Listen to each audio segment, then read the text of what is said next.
Hi friends, ഇന്ന് നമുക്കൊരു vegetable dum biryani ഉണ്ടാക്കി നോക്കിയാലോ.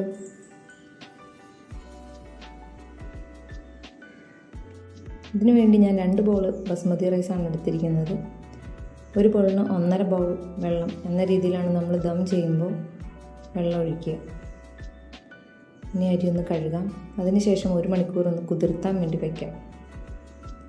അപ്പോൾ നമുക്ക് വേണ്ട പച്ചക്കറികൾ ബീൻസ്, ക്യാരറ്റ്, സവാള, തക്കാളി, പച്ചമുളക്, ഇഞ്ചി, വെളുത്തുള്ളി, ഉരുളക്കിഴങ്ങ്, അതുപോലെ ഗ്രീൻ പീസ്, കോളിഫ്ലവർ. ഇത്രയാണ്.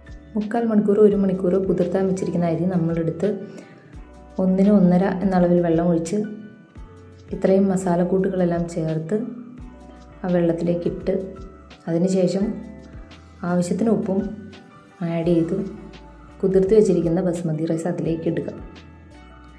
അല്പം നെയ്യ് കൂടി നമ്മൾ അതിൽ ആഡ് ചെയ്ത് കൊടുക്കണം, സൈഡിലൊക്കെ പറ്റി പിടിക്കാതിരിക്കാൻ വേണ്ടിയിട്ടാണ്. ഈ വെള്ളം വറ്റുന്നതാണ് നമ്മുടെ അരിയുടെ വേവിൻ്റെ അളവ്. അപ്പോൾ വേവാറാവുമ്പോൾ നമ്മൾ ശ്രദ്ധിച്ച് ഫൈനൽ സ്റ്റേജിലേക്ക് എത്തുമ്പോൾ തീ സിമ്മിലിടണം. ഇനി ഒരു ബൗളെടുത്ത് അതിലേക്ക് ഒരു വലിയ സ്പൂൺ തൈര്, അല്പം മഞ്ഞൾപ്പൊടി, 1 സ്പൂൺ മുളക് പൊടി, ബിരിയാണി മസാല, ഉപ്പ്, മല്ലിപ്പൊടി, ഇഞ്ചി, വെളുത്തുള്ളി, പച്ചമുളകും കൂടി അരച്ച പേസ്റ്റ്, ഇതെല്ലാം കൂടി ഇളക്കി ഒരു ക്രീം പരുവത്തിലാക്കുക. അതിനുശേഷം നമ്മളുടെ പച്ചക്കറികളെല്ലാം കൂടി അതിലേക്ക് ആഡ് ചെയ്ത് അതൊക്കെ ഒന്ന് മിക്സ് ചെയ്ത് ഒരു 15 മിനിറ്റ് റെസ്റ്റ് ചെയ്യാൻ വയ്ക്കുക. 15 മിനിറ്റിന് ശേഷം ഒരു പാൻ എടുത്ത് അതിലേക്ക് 2-3 സ്പൂൺ നെയ്യ്, കുറച്ച് വെളിച്ചെണ്ണ ഒഴിച്ച് നമ്മൾ റെഡിയാക്കി വെച്ചിരിക്കുന്ന പച്ചക്കറി ഇട്ട് ഒരു 15 മിനിറ്റ് വേവിക്കുക. വേവുന്ന പാകത്തിനനുസരിച്ച് നമുക്കത് എടുക്കാവുന്നതാണ്. റൈസും റെഡി ആയിട്ടുണ്ട്. ഇനി നമ്മൾ മസാലയും റൈസും കൂടി ലെയർ ചെയ്യുകയാണ് മറ്റൊരു പാത്രത്തിൽ. അപ്പോൾ ഇങ്ങനെ ലെയർ ചെയ്തതിന് ശേഷം നമ്മൾ ഇത് സിമ്മിലിട്ട് വേണം ഒരു 10 മിനിറ്റോളം വേവിക്കാൻ.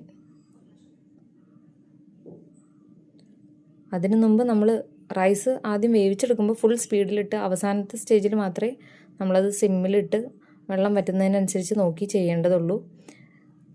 ലെയർ ചെയ്ത് കഴിഞ്ഞാൽ നമ്മൾ ഫുൾ സിമ്മിൽ തന്നെ ഇട്ടിട്ടാണ് വേവിക്കുക.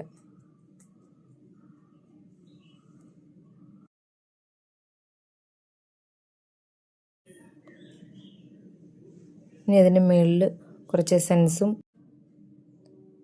കുറച്ച് നെയ്യ്, സവാള ഫ്രൈ ചെയ്തത്, മല്ലിയില, ഇതെല്ലാം ഇട്ട് ഒരു 10 മിനിറ്റോളം നമ്മളത് ലോ ഫ്ലെയിമിലൊന്ന് വേവിക്കാൻ വെച്ചിരിക്കുകയാണ്.